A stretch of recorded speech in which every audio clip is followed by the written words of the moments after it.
Then let's see part C. So part C wants to compute the test statistic. Okay, so let me just write down the formula for the t-test statistic. It will equal x1 bar subtract x2 bar subtract d0 and then divide x1 squared divide n1 plus s2 squared divide n2, and then totally will take their square root. Here x1 will equal 10, right? Based on the given information, x1 equal 10, subtract x2 equal 14. D0 here will equal 0, right? Divide. Those are the given information. I can just put the numbers here. 16 divide 27 plus 25 divide 22. So finally, based on this formula, we can get the t statistic equal to negative 3.042, okay? And pay attention. Based on our null hypothesis and alternative hypothesis, this is a lower tail test, okay?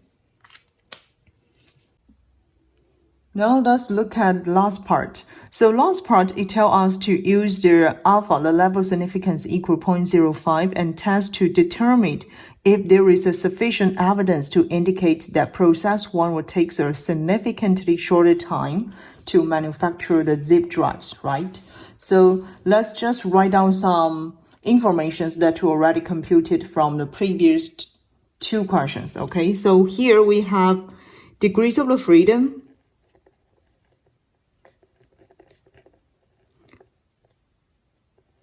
from part B equals 39, right?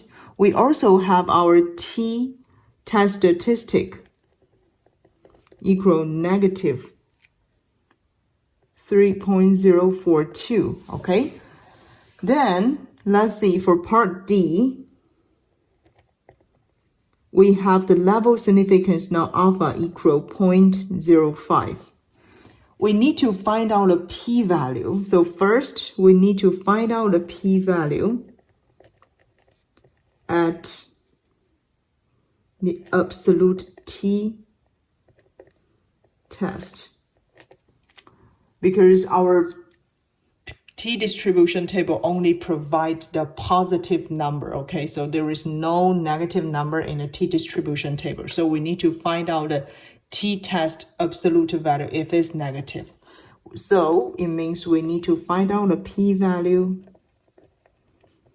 at 3.042 if degrees of the freedom equal 39, okay? So if degrees of the freedom equal 39, okay? So let's go back to check our t-distribution table. You can notice this is the t-distribution table. So this is the t-distribution table, and then we need to find out degrees of the freedom equal 39, right? So probably it will be here, 39. Degrees of the freedom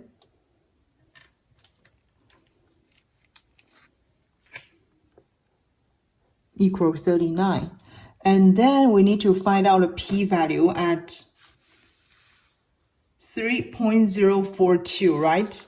From here, we notice 3.042 could be somewhere here, right? Maybe 3.042. Remember, we talked about before, based on the t-distribution, we can only obtain a range of the p-value, right? So from here, we notice the p-value at 3.042 should less than 0.005, okay? So I'll just write it down what we have obtained here from their t-distribution table.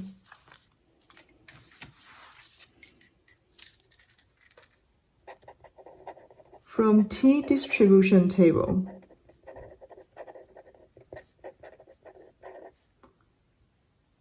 when the degrees of the freedom equal 39, p-value of 3.042 would less than 0.005.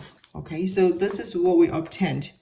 Because for the degrees of the freedom equal 39, and if there is a test statistic equal to 2.708, then the p-value will equal 0.005. However, we have another test statistic bigger than this number, right?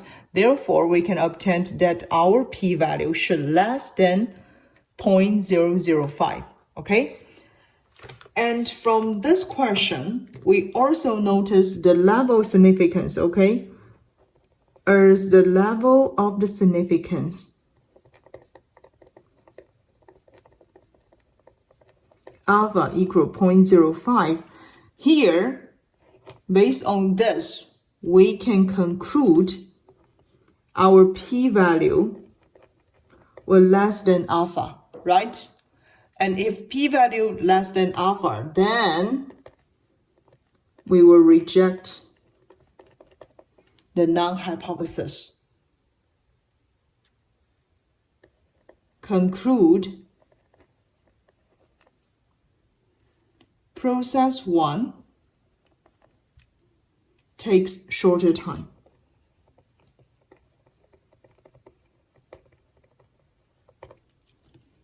So this is the way that we can solve for hypothesis test of the difference between two population means if the standard deviation of the population sigma 1 and sigma 2 are unknown. We will use t distribution rather than z distribution.